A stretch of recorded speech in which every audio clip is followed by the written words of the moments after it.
प्रश्नावली है, प्रश्नावली 1.2।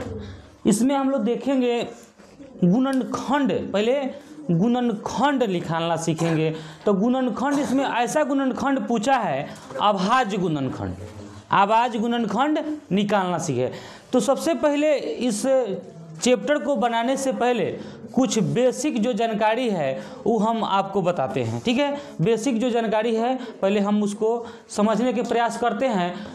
जैसे कि अभाज्य संख्या क्या होता है, भाज्य संख्या क्या होता है, सम संख्या क्या होता है, विषम संख्या क्या होता है, ठीक है। तो सम संख्या तो जानते हैं, सम संख्या 2, 4, 6, 8 को हम सम संख्या बोलेंगे, इसे बोलेंगे सम संख्या, सम संख्या,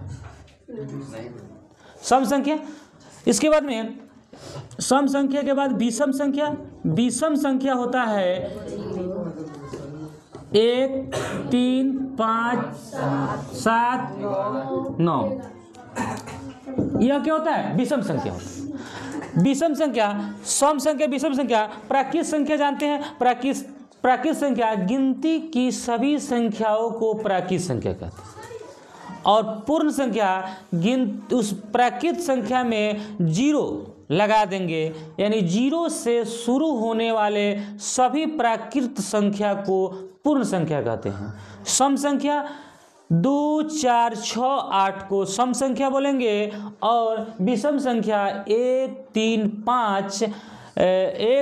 5, 7, 9 को हम विषम संख्या बोलेंगे। लेकिन अभाज्य संख्या और भाज्य संख्या क्या होता है समझना है, भाज्य और अभाज्य।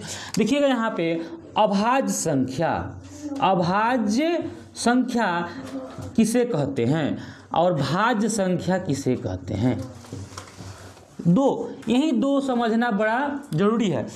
भाज्य संख्या, अभाज्य संख्या, ठीक है। अगर हम अभाज्य समझ लेंगे तो भाज्य भी समझ में आ जाएगा। तो सबसे पहले समझते हैं अभाज्य संख्या किसे कहते हैं।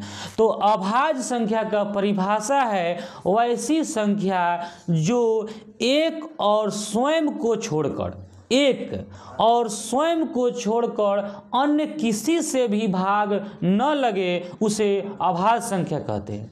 अब यह तो परिभाषा है, अभाज्य संख्या की परिभाषा है वैसी संख्या जो एक और स्वयं को छोड़कर अन्य किसी से भी न लगे, उसे अभाज्य संख्या बोले। जैसे अब देखिए, एक को हम अभाज्य संख्या नहीं बोलेंगे, क्योंकि एक से लगेगा और फिर एक स्वयं से लगेगा, लेकिन एक से नहीं। इसकी अभाज्य संख्या की शुरुआत जो होती है वह 2 से होती है। देखिए, 2 ऐसी संख्या है जो अगर इसमें 1 से भाग देंगे तो भाग लग जाएगा और 2 से देंगे तो लग जाएगा। तो यह अभाज्य संख्या हो गया। फिर उसके बाद में 3 जो संख्या है, हम परिभाषा बोले हैं कि वैसी संख्या जो एक और स्वयं से लगता है उसे अभाज्य संख्या कहते हैं। हमने एक और स्वयं को छोड़कर और किसी से न लगे, तो यह अभाज्य संख्या कहलाता है। जिससे 3 जो है, 3 को हम 1 से भाग लगा सकते हैं और 3 को 3 से भाग लगा सकते हैं। अगला है 4। ये 4 जो है अभाज्य संख्या है कि नहीं, इसको चेक करते हैं। तो चेक करने का तरीका है, इसको 1 से भाग लगाएंगे, लग गया, 2 से लग गया और फिर 4 से लग गया। यानी 4 से भी लगा, 1 से भी लगा, एक और संख्या 2 से लग गया, तो यह संख्या भाज्य संख्या नहीं है। इसको हम क्या करेंगे, भाज्य संख्या नहीं मानेंगे। क्या मानेंगे, 5। फिर 7। देखिए 6 को लेंगे तो 6 3 से लग जाएगा, 2 से लग जाएगा, 1 से लग जाएगा और 6 से लग जाएगा। तो यह भी संख्या भाज्य संख्या नहीं है, अभाज्य संख्या नहीं है। यह 7 हो जाएगा, 9 भी नहीं होगा, 11 हो जाएगा, 13, 17, ऐसे करके यह सभी संख्या क्या होता है, अभाज्य संख्या, ठीक है। और भाज्य संख्या आप किसे कहें, मतलब यह जो है, इस अगर जो भाज्य संख्या अभाज्य है, अभाज्य को छोड़कर सभी संख्या भाज्य है। अब मान लेते हैं 4, क्या है 4, ये 4 जो संख्या है भाज्य संख्या वैसे बोलेंगे जो मतलब दो से अधिक से भाग लगे, माने एक से भी लगे मतलब उस स्वयं से लगे और इसके अलावा और किसी से भी भाग लगे उसे हम भाज्य संख्या बोलेंगे। जैसे 4, 6, 8, 10, 12, 9 भी का ये सब जो संख्या है ये भाज्य संख्या होगा। समझ गए? तो इस चैप्टर में हम लोगों को पढ़ना है कि एक गुणनखंड ज्ञात करिए जो अभाज्य संख्या के रूप में हो। ऐसा गुणनखंड जो अभाज्य संख्या के रूप में यानी इस रूप में होना चाहिए। किस रूप में?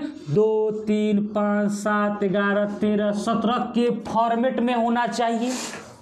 नहीं जैसे 1.2 का क्वेश्चन नंबर 1 है। क्वेश्चन नंबर 1 जो है बताइए, क्वेश्चन नंबर 1 कितना है? 140 दिया है। 140 दिया है, इसको समझते हैं। देखिएगा यहाँ पे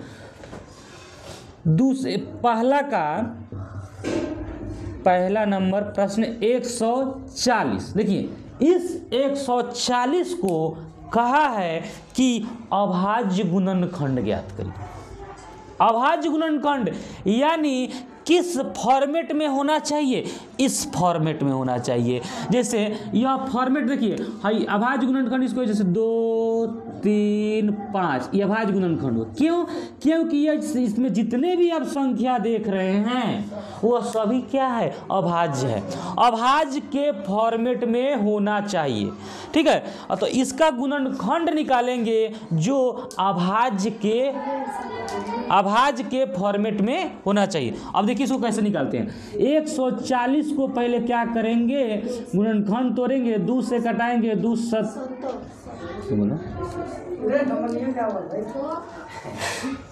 मरतबे, फिर 2 से जाएगा 35, 5 से 5 7 35।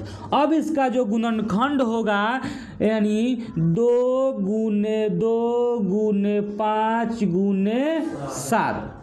अब कहिएगा देखिए है 2 दूना 4 कर सकते नहीं, क्योंकि है 2 को है तो 2 का पावर 2 कर दे। 2 का पावर 2 गुने नहीं बोली 5 गुने 7। यहाँ ध्यान दीजिए 2, 5, 7 यह किस फॉर्मेट में है? अभाज्य गुणनखंड के फॉर्मेट में है। सब अभाज्य संख्या है कि नहीं? 2, 5, 7 ये सब क्या संख्या है? अभाज्य संख्या है। तो अभाज्य संख्या 140 का अभाज्य गुणनखंड आपका यह हो गया। ठीक है, अब 156 का अभाज्य गुणनखंड ज्ञात करेंगे। तो 156 को इधर लिखेंगे अभाज्य गुणनखंड 2 7 14 2 8 16। 2 से कटाएंगे 2 3 6 और 2 9 18, 3 से 13 3 39। यानी यहाँ हो जाएगा 2 गुने 2 गुने 3 गुने 13। यानी 2 का पावर लिखेंगे 2 और गुने 3 गुने 13। यह आपका अभाज्य गुणनखंड। यह ध्यान जरूर देंगे कि यहाँ नीचे जो 2, 3 और 13 यह अभाज्य गुणनखंड है कि नहीं, माने अभाज्य संख्या है कि नहीं। अगर यह अभाज्य संख्या नहीं, अब ऐसे हम 2 को 2 दूना 4 भी हम लिख सकते हैं, 2 दूना 4 भी लिख सकते हैं। लेकिन यह अगर 4 लिख देंगे तो अभाज्य गुणनखंड नहीं कहलाएगा। बस यही ध्यान देना है। यह 4 अगर लिख देंगे तो अभाज्य गुणनखंड नहीं कहलाएगा। लेकिन इसी 4 को हमको 2 पर पावर 2 लिखना है। तो यहाँ के जो 2, 3 और 13 जो दिया है वह अभाज्य गुणनखंड है, इसलिए हम उस तरह के नहीं लिख सकते। समझ में आ रहा है? चलिए इसके बाद में हम नेक्स्ट देखते हैं। 3 से 3 इकाई 3, 3 दूना 6, 3 7 21 और 3 7 21 और 3 5 15। 2 को 5 आया नहीं, 2 को 5 है और 3 को, तो इसको लिख सकते हैं हम 3 गुने 3 गुने 5 गुने 5 गुने 17। अब भाई देखिए इसको हम करेंगे 3 का पावर 2 गुने 5 का पावर 2 गुने 17 आपका आंसर। अब देखिए यहाँ ध्यान दीजिए 3, 5 और 17 अभाज्य संख्या है कि नहीं है? इसका गुणनखंड आपका सही है। इसको हम 5 से भी लगा सकते हैं। 5 5 10, 3 से नहीं लगेगा, 5 से लगाएंगे डायरेक्ट। देखिए यहाँ पे 5 से कटेगा, यहाँ 5 से गई 5, 0 0, 5 से गई 5।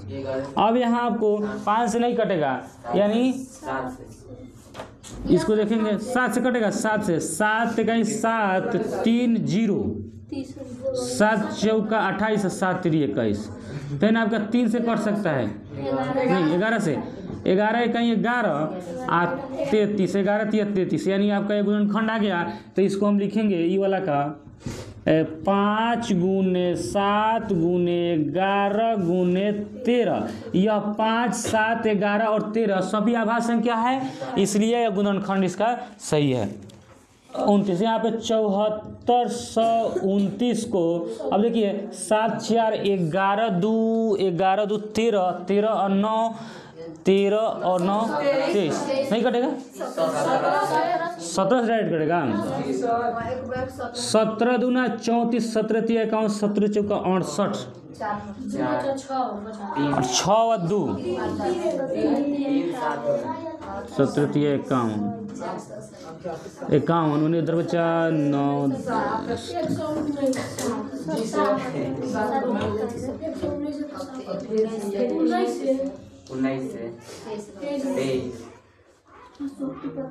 19 से कई 19 दूना 38 और उधर बचा 29 57, यानी अभी नहीं कटेगा, नहीं तो इसका हो जाएगा 17 गुने 19 गुने 23। यह आपका गुणनखंड हो गया। ठीक है, लो एक का प्रश्न संख्या दूसरा का आपका दूसरा नंबर प्रश्न समझिए। प्रश्न आपके स्क्रीन पे है, पूर्णांकों को निम्नलिखित युग्मक के HCF और LCM ज्ञात करिए। HCF और LCM ज्ञात करिए तथा इसकी जांच कीजिए कि दो संख्याओं का गुणनफल LCM गुने HCF होता है। दो संख्याओं का गुणनफल LCM गुने HCF होता है, इसको समझिए। यहाँ पे देखिएगा दो संख्या मान लेते हैं, दो संख्या, एक संख्या 26 और 1 एक प्रश्न नंबर है, 1 नंबर प्रश्न 26 और 91। 26 और 91 यह दो संख्या है। पहला संख्या इसको मान लें और दूसरा संख्या इसको मान लें, पहला संख्या इसको और दूसरा संख्या इसको।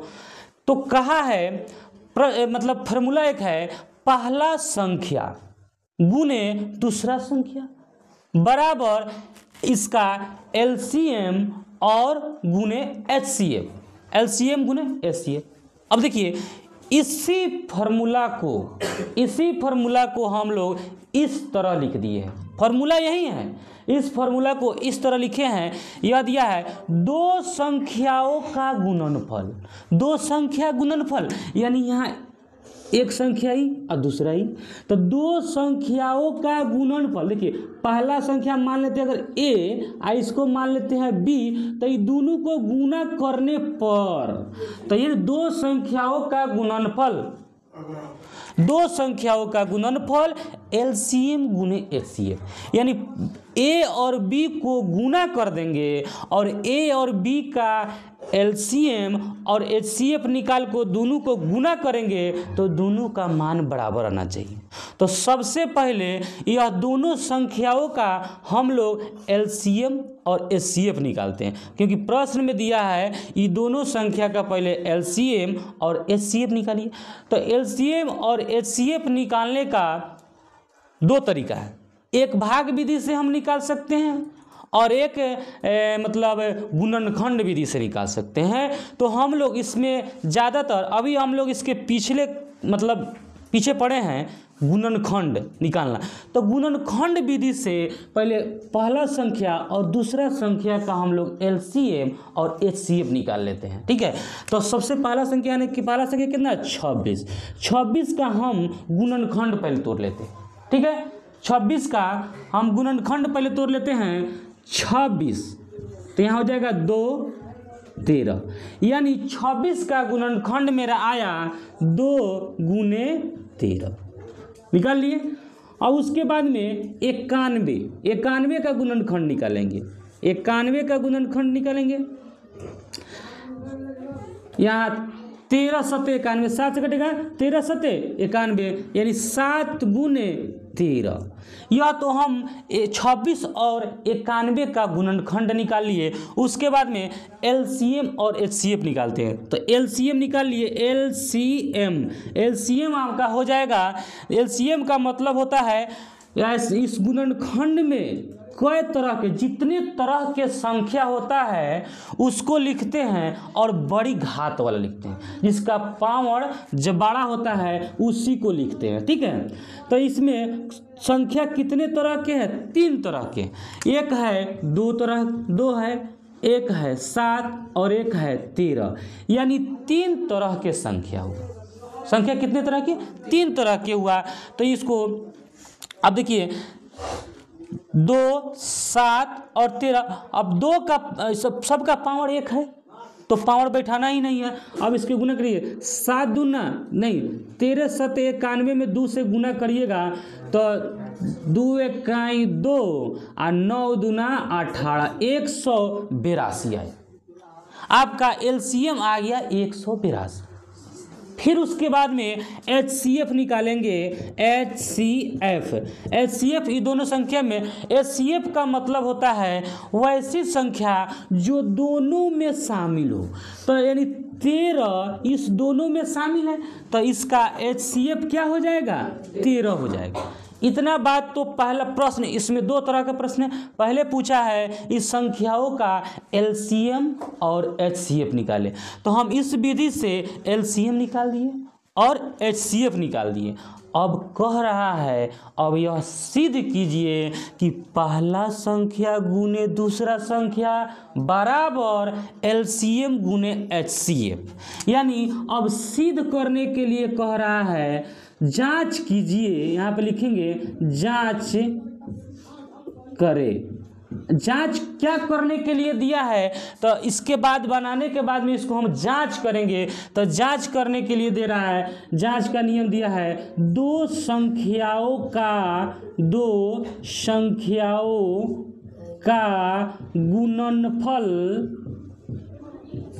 गुणनफल बराबर एलसीएम आ गुने एचसीएफ। मतलब इसका जांच अब करिए कि 2 संख्याओं का गुणनफल एलसीएम गुने एचसीएफ के बराबर है कि नहीं। तो सबसे पहला संख्या 26 और 91। तो पहला संख्या कितना लिखेंगे? पहला संख्या मेरा क्या है?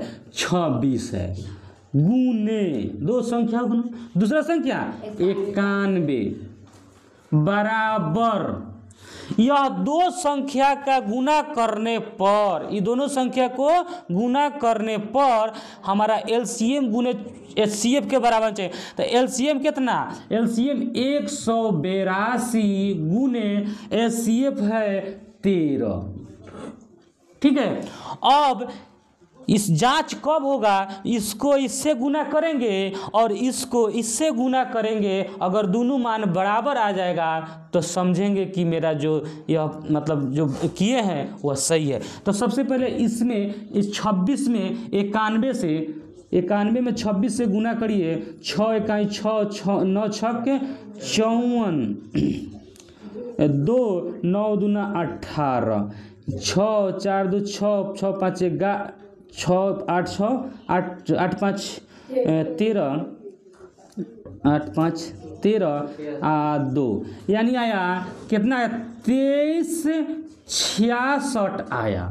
अब 182 में 13 से गुना, 13 दूना 26 और 13 26 2366 आया। ठीक है, इसको गुना, इसको और इसको गुना करने पर देखिए अब ये 2 संख्या ये वाला था, इसको गुना करने पर इसका जो एलसीएम आया है, एचसीएफ आया है, उसको गुना करने पर हमारा दोनों संख्या बराबर आया कि नहीं? बराबर आया। इसका मतलब यह सिद्ध हुआ। तो इसको लिखेंगे प्रूव्ड।